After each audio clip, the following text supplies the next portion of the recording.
একদিন পর পরই তো সবজি উঠাতে হয়, তবে আজকে বাগানে নতুন কিছু সবজি অ্যাড হবে। তো আজকে পুরো ভিডিওটা দেখবেন, আশা করি আপনাদের ভালো লাগবে। আর এই গরমেও যে দেখেন আমার বাগানে কত সুন্দর সবজি ধরে আছে, দেখেন মাশাল্লাহ।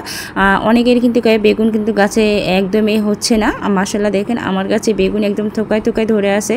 আর এদিকে তো দেখতে পাচ্ছেন আমার সেই বোম্বাই মরিচ, কিন্তু বোম্বাই মরিচ খাওয়ার মতো কোনো লোকেই নেই। আর মাশাল্লাহ এত বেশি ধরেছে আমি কি বলবো। তবে আমার বাসায় কেউ পছন্দ করতেছে না এই বোম্বাই মরিচ। পছন্দ না করার একটাই কারণ হচ্ছে এর যে একটা ঘ্রাণ থাকে, সেই ঘ্রাণটা কেউ নিতে পারতেছে না, আর কেউ খাওয়ার মতো কিন্তু আমার বাসায় লোক খুঁজে পাচ্ছি না। তারপরও আমার অনেক শখের মরিচ, তাই আমি লাগিয়ে রেখেছি। আমার দেখতে অনেক বেশি ভালো লাগে, এটাই আমার কাছে অনেক বেশি। আর এখানে তো দেখতে পাচ্ছেন প্রতিদিনই কিছু না কিছু আমাকে মরিচ উঠাইতে হচ্ছে। আর এত পরিমাণে মরিচ আমি লাগিয়ে রেখেছি। আমি কিন্তু গত বছরে কিন্তু আমার মরিচ গাছ থেকে আমি প্রায় 2 কেজির মতো মরিচ শ্যুট করেছিলাম। আর এবছরে তার থেকেও অনেক কম হয়েছে, ফলনটা একটু কম হয়েছে। তারপরও মাশাআল্লাহ বলবো অনেক বেশি ভালো ফলন হয়েছে। আর এখানে দেখেন গরমের মধ্যেও আমার কাছে কিন্তু টমেটো আছে আলহামদুলিল্লাহ। আর এই টমেটো গাছগুলো কিন্তু আমি ফেব্রুয়ারি শেষের দিকে লাগিয়ে রেখেছিলাম। আর এখন দেখেন টমেটো হারভেস্ট করতেছি। আর টমেটো সাইজগুলো কিন্তু মাশাআল্লাহ অনেক ভালো হয়েছে। আর এই গরমেও দেখেন মাশাআল্লাহ অনেক সুন্দর টমেটো হয়েছে, এটাই ভেবে অনেক ভালো লাগে। আর অনেকে সারা বছরে করা যায়, তবে এই সিজনের সময় একটু বেশি ভালো ফলন হয়। আর অফ সিজনের সময় তো দেখতেই পাচ্ছেন কীরকম বা ফলন হচ্ছে। ফলনের হার তুলনামূলকভাবে বেশি না হলেও তবে যতটুকু হয়েছে ততটুকুই আলহামদুলিল্লাহ। আর গরমেও যে এই টমেটো পাওয়া যাচ্ছে এটাই অনেক। আর এখন দেখেন আমি কিন্তু হচ্ছে বেগুন কেটে নিচ্ছি।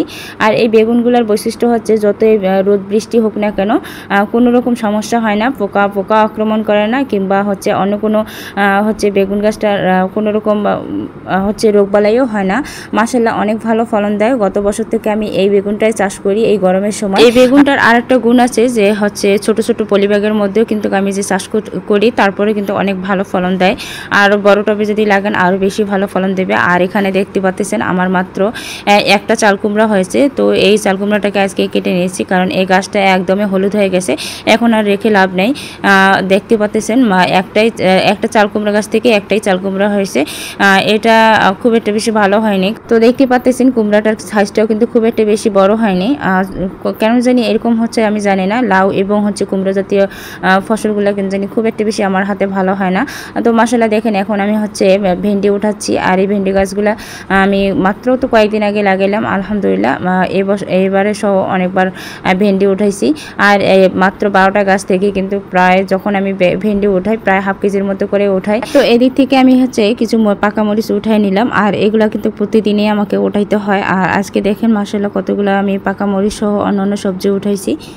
তো আজকের ভিডিওটা এই পর্যন্ত। সবাই ভালো থাকবেন, সুস্থ থাকবেন, আল্লাহ হাফেজ। আর যদি ভিডিওটা ভালো লাগে থাকে অবশ্যই শেয়ার করে দিবেন, লাইক কমেন্ট করবেন, পাশে থাকবেন।